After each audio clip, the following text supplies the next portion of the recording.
সদ্যঘোষিত উচ্চতৰ মাধ্যমিক চূড়ান্ত পৰীক্ষাত দ্বিতীয় বিভাগত উত্তীৰ্ণ ছাত্ৰী সন্ধানহীন।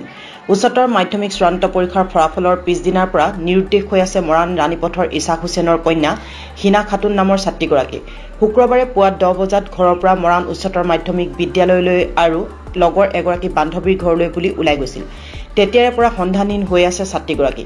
পৰিয়ালৰ লোকে বিভিন্ন ঠাইত বিচাৰ খোচাৰ কৰিও সন্ধান লাভ নকৰাত মৰাণ আৰক্ষী থানাত অৱগত কৰিছে। আৰক্ষীয়েও ঘটনাৰ সন্দৰ্ভত অব্যাহত ৰাখিছে তদন্ত।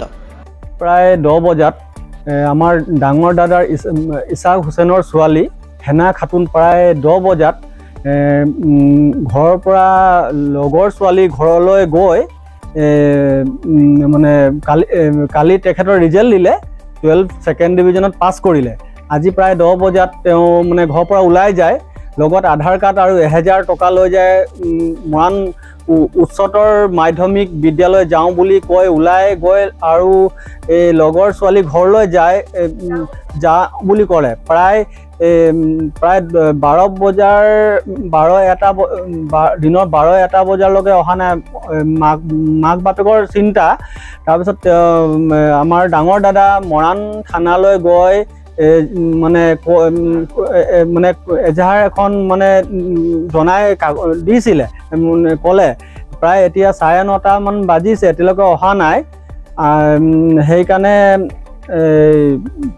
আমি এই মানে অনেক দিনৰ প্ৰায় 2টা বজাতো দাদা ডিব্ৰুগড়লৈ গৈছিলে বিচাৰিবৰ কাৰণে টাউনত।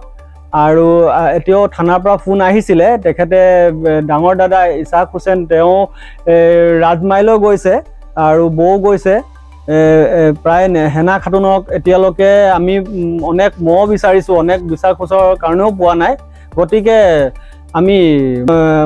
গতিকে মৰাণ আৰক্ষী বিষয়াক আমি সৰল প্ৰাৰ্থনা আহ্বান জনাইছোঁ আৰু সৰল প্ৰাৰ্থনা কৰিছোঁ যে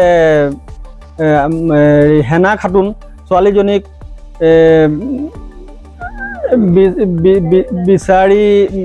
সোনকালে